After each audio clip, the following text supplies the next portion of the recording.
cá. O que você fez ali, então, quando você pegou assim, falou, pô, isso aqui é um negócio que eu gosto. O que você fez assim, por exemplo, vou me especializar então na terapia intensiva? Você começou a fazer curso, teve uma pós? O que você foi atrás para... Perfeito. Meu primeiro passo foi a pós. Então, eu formei e aí eu fiquei nessa rotina, né? Vivendo ali na parte prática, né? Toda a parte de clínica médica, fazendo os atendimentos tanto diurnos.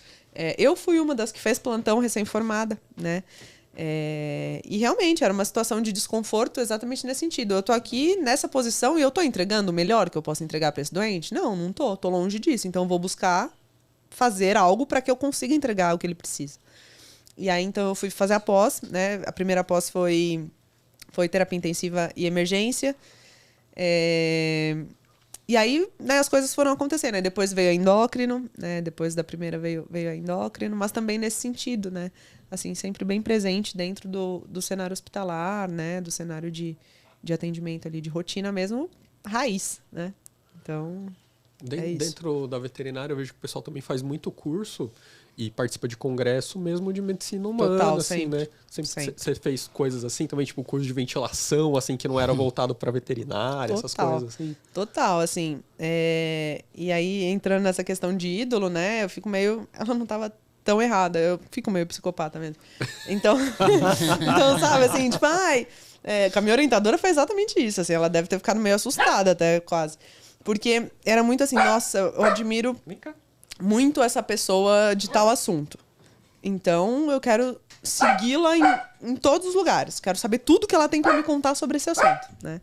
E aí, sem sombra de dúvidas... A pessoa segue o ídolo no shopping, tá ligado? Segue atrás, assim, ó. Quase isso, falaram quase pra Camila, isso. você precisa seguir ela, tal, mas era no Instagram. Ela começou a seguir na rua, tá ligado? Atrás dela, assim, alucinada. Fantasiada, inclusive. De moita, assim, né? Atrás da professora.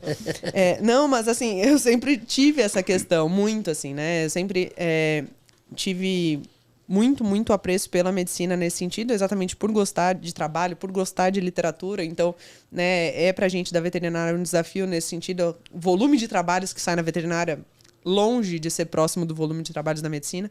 Então, sempre fiquei muito próxima dessa parte científica mesmo da medicina, né? E aí entra exatamente nesse ponto, assim, vou aprender agora sobre tal assunto. Tá, quem que é o melhor desse assunto? Quero ouvir tudo que essa pessoa tem para me falar. E aí iam gerando essas construções, né?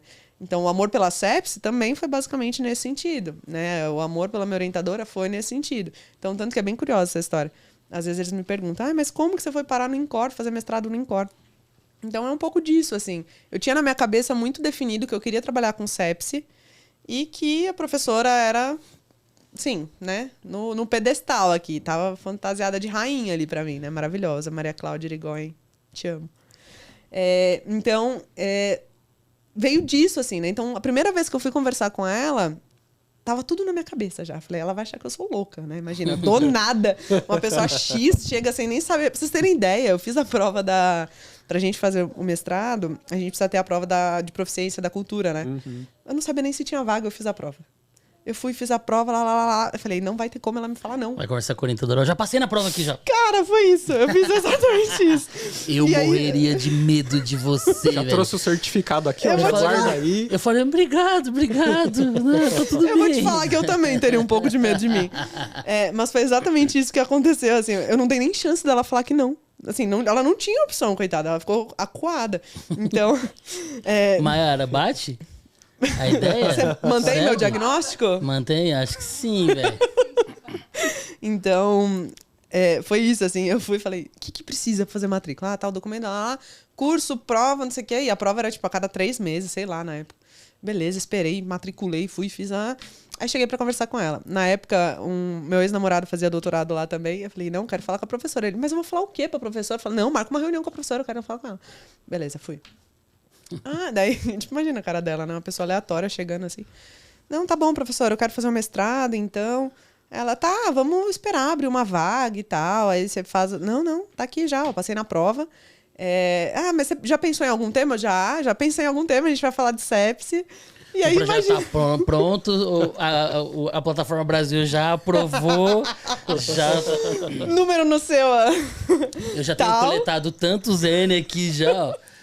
Cara, foi basicamente isso. Ela certamente ficou bem assustada Eu posso comigo. defender semana que vem? Ela ficou muito assustada comigo, não tenho dúvida. E aí, assim, não tinha como ela falar, não. Ela falou, tá bom, vou ver uma vaga. Mas, tipo, com o olho aberto, assim, né? Nossa senhora, de onde saiu essa pessoa? Falei, não, a gente vai trabalhar com sepsis. E, assim, dentro do nosso laboratório, né, na hipertensão experimental, a gente sempre, né, a história de vida do laboratório sempre foi o sistema nervoso autônomo, né? Ela, a musa do sistema nervoso autônomo. Então, da onde saiu essa pessoa querendo falar de sepsis? Eu falei, a gente vai falar de sepsis e sistema nervoso autônomo. E aí foi assim que nasceu meu projeto. Mas vem muito dessa questão, né? É uma linha tênue, né? A psicopatia e o entusiasmo, percebam. Então foi exatamente assim que nasceu, né, o projeto de mestrado. Ela falou, tá bom, então pensa num projeto. E me mandou um e-mail. Eu falei, beleza. No mesmo dia eu mandei o e-mail. Mas pesquisador ama isso. Cara, Todos os pesquisadores que vêm aqui falam que eles não gostam de gente lerda. Falta de comprometimento. Eles querem pessoas proativas, pessoas Vamos que resolver. desenvolvam, pessoas criativas, Exato. psicopatas. Não, tô brincando. Me identifico. Mas faz parte, porque eles também foram assim. Total. Aquela chama da pesquisa veio da curiosidade e da insatisfação de não ter a resposta. Pô. Exato. E Né? aí É o que move, né? Não ter a resposta é o que move. E aí eu lembro que a primeira reunião mesmo que a gente fez... Bonitinho. Ele que é Sofia. Tá pegado. O salgadinho da Sofia, no caso. O Cheetos da quer. Sofia. Não, a pele, pelo amor de Deus. Então vem muito disso. Aí a primeira reunião que eu fiz com ela, a gente tava falando... beleza, então a gente vai falar de sistema nervoso autônomo, sepse, legal. Ela falou, a variabilidade da frequência cardíaca. Aí na hora, assim, minha cabeça, tipo, sabe o meme da Nazaré? As fórmulas. Eu falei, cara, não tenho ideia do que é isso. O que é variabilidade de frequência cardíaca? Nunca tinha ouvido falar, imagina. Beleza. Eu falei, vamos falar, variabilidade e tal. Tranquilo. Imagina, a plena, né? Imagina, deu um Google, saí de lá, falei, não é possível, eu preciso entender tudo desse tema pra ontem. Aí foi ficar louca na variabilidade de frequência cardíaca. cardíaca. Começou a seguir o Carvonem na rua. Não, cara, total. Não, e aí, né, assim, trabalho, ler, entender. E aí só foi aumentando meu amor pelo tema. Eu falei, cara, por que a gente não usa isso na nossa rotina, pelo amor de Deus? Coisa mais incrível que existe, né? Quer me deixar maluca? É a fotinho... Lembro até hoje, a foto do Margarida. Sabe Margarida? Fisiologia, maravilhoso. Eu já pensei no árbitro de futebol, pô. Lembra do Margarida, o árbitro de futebol? Ai, não conheço esse. Porra, o Margarida é demais. Lembra do Margarida? Lembro. Não, Margarida Aires, Fisiologia, né? Um livro dessa talagada aqui. E aí, assim, cara, a imagem dele falando de sistema nervoso autônomo, regulação da pressão ali, momento a momento. Putz, se eu pudesse, eu tatuava aquilo, né? Núcleo do trato solitário, que manda mensagem pro sistema renina, angiotensina, aldosterona, medula adrenal, lá. Assim, né? Aí eu falei, cara, variabilidade é algo muito maravilhoso. Tudo faz sentido. Tudo faz sentido. E aí, foi daí que nasceu toda a parte do projeto, né? E o amor foi crescendo dia a dia. E no fim, qual que foi a publicação do fim de tudo? Sistema nervoso autônomo e a sepse. Na verdade, assim, o que a gente fazia? Existe um protocolo onde a gente faz desnervação sinoaórtica, né? Então, a gente tira as aferências baroreceptoras, né? Eu trabalhava com rato, né? Então, a gente tira as aferências baroreceptoras e aí a gente induz a sepse e a gente avalia. A gente avaliava quem que é melhor na sepse. Porque o que sempre me pegou muito na sepse? Por que de uma apresentação tão heterogênea? Por que a gente perde tanto? De novo, a formiguinha ali me atormentando. Por que a gente perde tanto paciente séptico, né? E sem sombra de dúvidas, assim, eu percebo que um dos motivos é exatamente a questão da apresentação heterogênea, né? Então, a gente tem ali no mesmo PS 5 pacientes sépticos, cada um com um fenótipo diferente. A gente sabe que hoje isso está muito em voga, né? Falar sobre os fenótipos da sepse. Mas é algo que já existe desde sempre, né? Então, será que a gente não está deixando escapar alguma coisa? Será que eu não consigo avaliar esse paciente de uma outra forma para tentar até predizer, né, sobre essa questão de tratamento mesmo, que eu consigo mudar da minha terapia para ganhar tempo com esses pacientes, né? Até na própria banca mesmo, a Luciana Azevedo estava na minha banca, e aí a gente discutiu, né, exatamente essa questão, assim, mas, tá bom, qual que é a aplicabilidade clínica?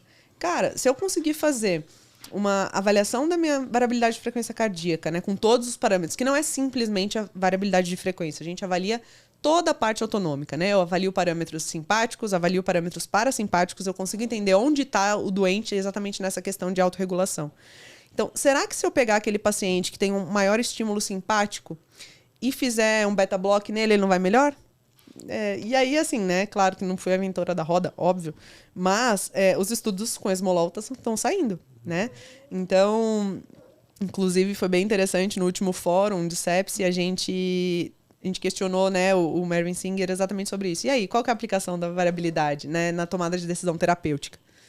E assim, a resposta é, não sei. A gente não tem estudo palpável para fazer essa correlação ainda, né?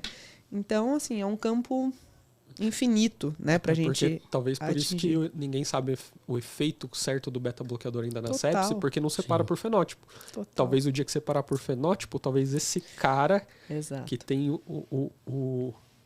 a variabilidade daquela parte receber o beta-bloqueador pode ser o cara que realmente vai mostrar o efeito. População, Exatamente isso. E aí, a hora que a gente fala sobre isso, né, a gente basicamente entra na mesma questão que a gente discutiu no início lá com relação à minha população na veterinária. O Pug, o Dog alemão e o Doberman no mesmo grupo.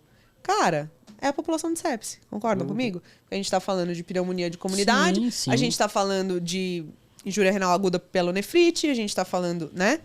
Então, é um fenótipo, assim, completamente diferente. E agora, mais ainda do que isso, a gente está falando até de genótipo, né? A gente está falando de alteração genética relacionada à resposta. O Luciano Então, comentou percebe. isso.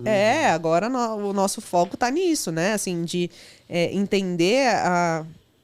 Peraí, o que está de diferente, né? Por que sua resposta é uma dele e a outra, né?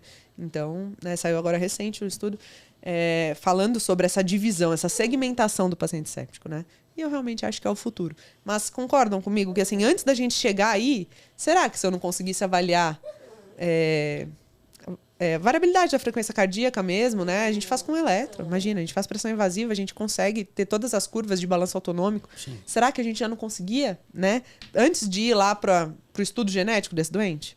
Pô, né? Assim, ia ser muito importante nesse sentido. Acho que hoje com o avanço da tecnologia, do armazenamento de dados, do cruzamento de informações, isso vai ficar cada vez mais Necessário. fácil de ser identificado, né? Perfeito. Talvez até a própria automação da análise Exatamente te mostre isso. coisas que o olho humano não falou. Ó, Não vê. tem um padrão aqui, ó. Tem um padrão aqui Perfeito. que você não viu. Dá uma analisada aqui. Perfeito. Então, acho que a gente chegou nesse momento, né? Chegou nesse Total, momento da graças a tecnologia. Deus, né? É incrível isso, porque a hora que a gente começa a utilizar a tecnologia a nosso favor, Sim. era tudo que a gente precisava, né? Então, claro que aí entram as discussões que estão na moda agora, né? Ah, mas a tecnologia vai roubar o emprego. Não vai roubar o emprego de ninguém, pelo amor de Deus, né? Vai só nos ajudar nesse sentido, né? Onde talvez a gente não tivesse conseguindo chegar, né? A tecnologia chegue para nos auxiliar nesse sentido, né? Esse exemplo é clássico. Sim. Então, por exemplo, com minha população do mestrado, né? Com os ratos, a gente fazia registro de pressão invasiva, e a gente jogava no software, ele analisava pra gente, balanço simpático, a gente tem as bandas que a gente chama, né? Então, as bandas simpáticas, as bandas parasimpáticas, e aí com isso eu avaliava esse paciente o que dele tá mais ativado, simpático ou parasimpático. Tinha os dois, né? Tinha os dois, na mesma população de ratos, os ratinhos na mesma gaiola, comendo a mesma coisa, respostas diferentes, né? Então, a gente percebia ratos que a gente tinha uma durabilidade aí de 48 horas pós-indução de sepsis, tinha ratos que a gente tinha... Nada aconteceu, eles ficavam plenos ali uma semana depois. Né? É a nossa realidade, né? Sobre a tecnologia, o pessoal tem que entender o seguinte: se a tecnologia ajuda a gente a ir mais longe, novas demandas surgirão. Total. Então, novos empregos surgirão. Hoje a gente está vivendo... Hoje, por exemplo, eu trabalhei em videolocadora. Nem existe mais. Né? Então, eu trabalhei em empregos que saíram e outros empregos novos. Hoje a gente tem um canal no YouTube. Cara, quando eu trabalhava na videolocadora, eu não imaginava que eu poderia estar na tela, tá ligado? Você tem um stand na feira hoje. Na feira hospitalar. Nessa época eu não sabia nem que era feira hospitalar, mas tudo bem. Mas assim, novas demandas surgem de acordo com o avanço que a gente faz. Então, vai acabar o emprego. Não, mano. Surgirão novos. E não é à toa que a gente tem que se atualizar, a gente tem que estar sempre ali nesse ritmo.